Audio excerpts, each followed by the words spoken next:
kita akan memasuki beriman kepada yaumil akhir. Ya.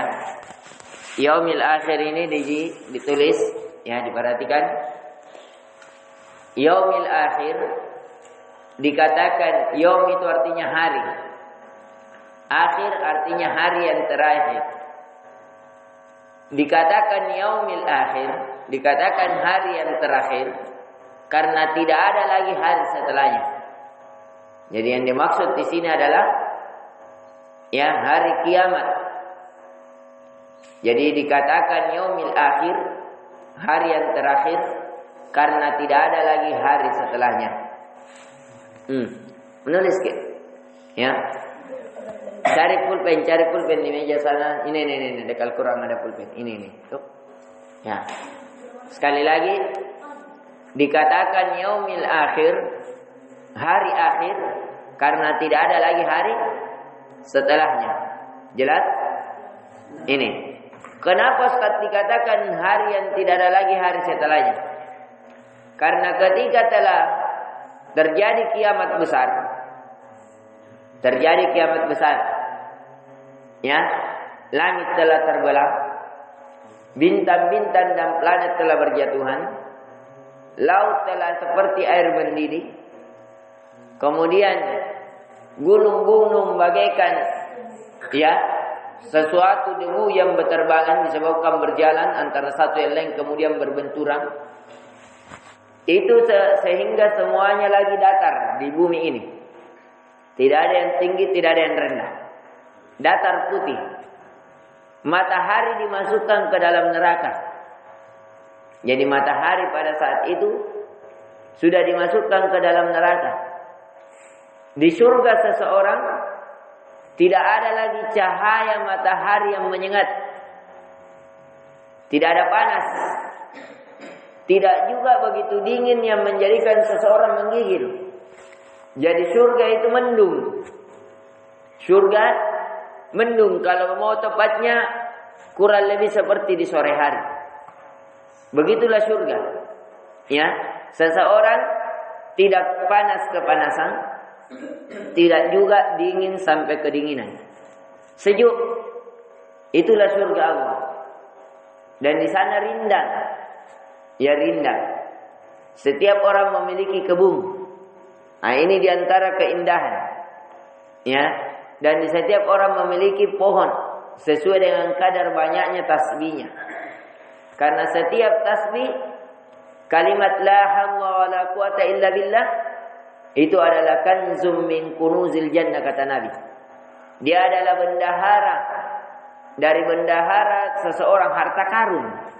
Dari harta karun seseorang yang dia tanam di hari akhir. Jadi kalau mau banyak harta karun tak nanti ya, perbanyak kalimat la haula wala quwata illa billah.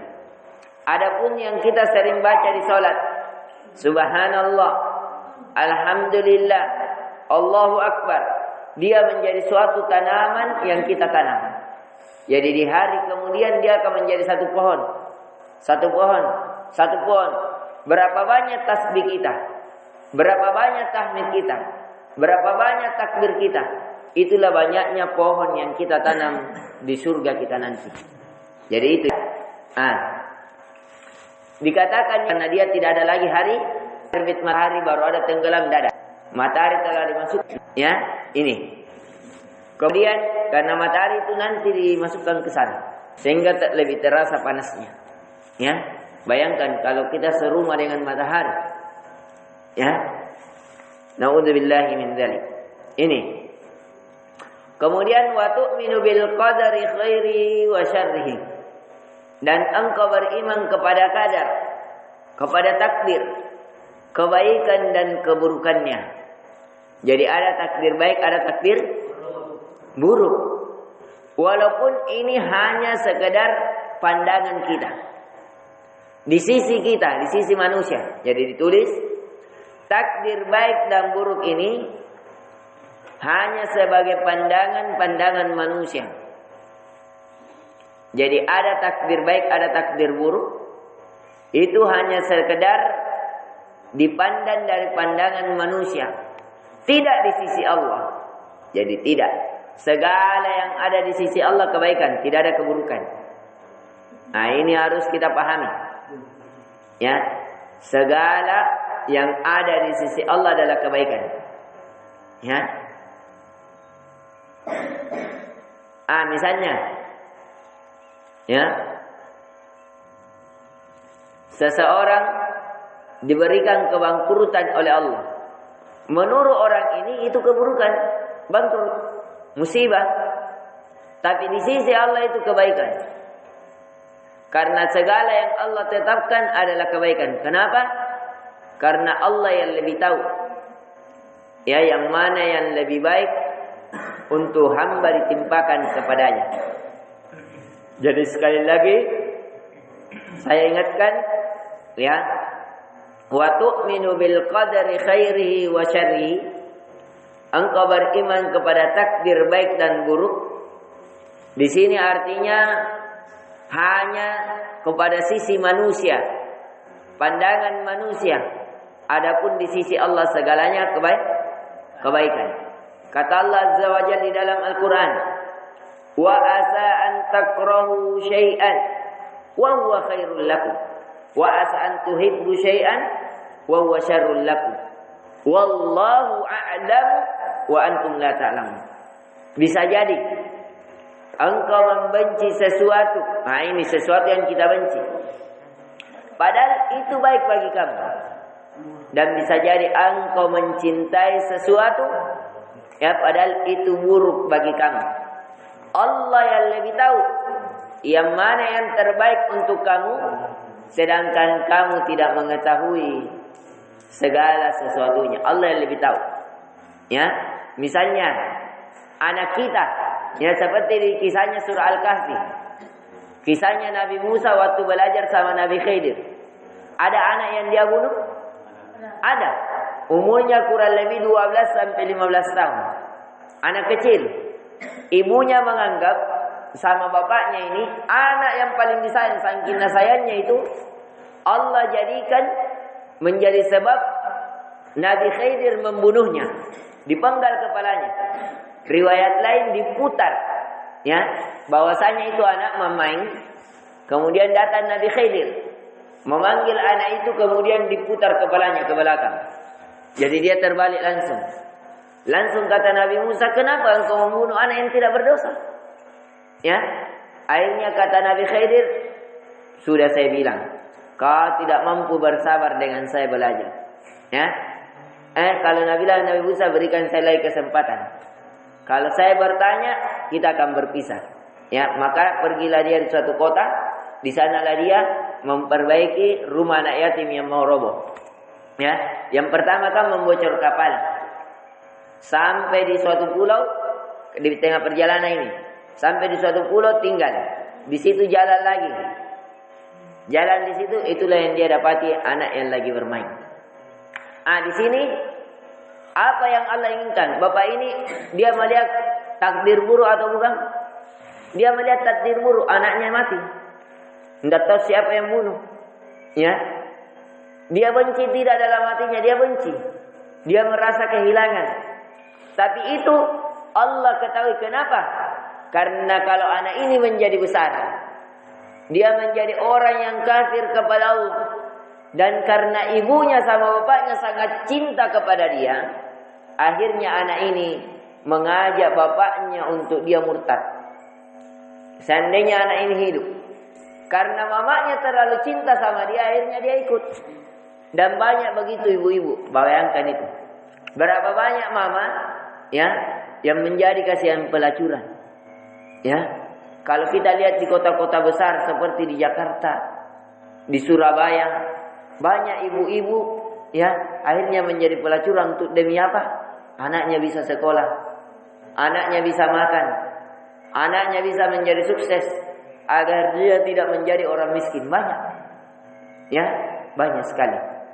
Banyak juga ibu-ibu akhirnya apa? Ya, menghalalkan segala cara, mencuri. Di pasar Teron rata-rata itu yang mencuri, yang mencopet, rata-rata ibu-ibu. Ya, rata-rata. Yang mengambil uangnya orang kalau belanja. Ibu-ibu kenapa? Itu tadi. Karena banyak ibu-ibu terlalu sayang sama anaknya. Terasa mau menangis kalau anaknya mau sesuatu dia tidak belikan. Jadi jangan pernah meminta sama ibu kalian. Saya ingatkan, jangan pernah membebani mamatta.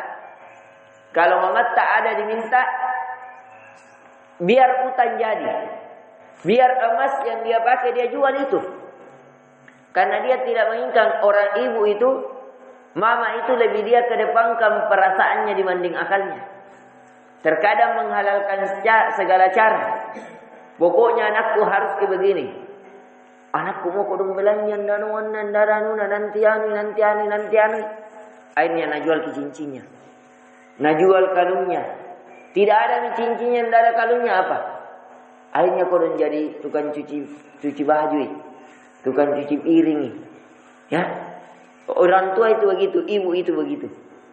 Kalau tidak ada, kalau orang tidak memiliki iman, ya, kalau ada agama yang masih bagus, kalau mencari pekerjaan yang halal. Tapi kalau tidak ada imannya, coba lihat artis-artis. Berapa banyak yang menjadi pelacur karena itu tadi. Ya, ini diperhatikan. Jadi sekali lagi, ya, terkadang kita melihat keburukan itu keburukan, tapi menurut kita. Tapi itu bisa jadi kebaikan yang Allah inginkan kepada kita. Sebagaimana kisah dari Ashabul Kahfi ini, yang anak kecil. Yang ibunya melihat itu keburukan. Karena anaknya dibunuh. Tidak ada dosa-dosanya dibunuh. Tapi ternyata Allah menginginkan kebaikan. Supaya anak ini tidak hidup tumbuh dewasa. Yang menjadikan dia jauh kepada Allah. Yang akhirnya Allah gantikan dia dengan anak yang baru yang soleh. Ya, dijelaskan dalam surah Al-Kahfi. Akhirnya Allah ganti, mati ini anak. Akhirnya ibu ini sama bapak ini semangat lagi. Mengharapkan kepada Allah, banyak berdoa kepada Allah, berusaha dengan kerja keras. Bagaimana bisa lagi memiliki anak. Akhirnya dengan itu sebab usahanya Allah berikan anak. Tapi anak yang dulu itu hampir kufur kepada Allah. Sedangkan anak yang sekarang menjadi anak yang soleh. Yang membantu kedua orang tuanya. Yang senantiasa mendoakannya. Ya, ini yang bisa kita berikan tentang ini. Qala Jibril saddaqta, engkau benar. Ya, kemudian anil ihsan insyaallah taala di pertemuan selanjutnya kita akan lanjutkan karena waktu yang membatasi kita. Ya, sudah masuk di menit 13. Ini saja yang bisa kita berikan. Subhanakallahumma bihamdik. Asyhadu an la ilaha illa anta astaghfiruka wa atubu ilaik. Assalamualaikum warahmatullahi wabarakatuh.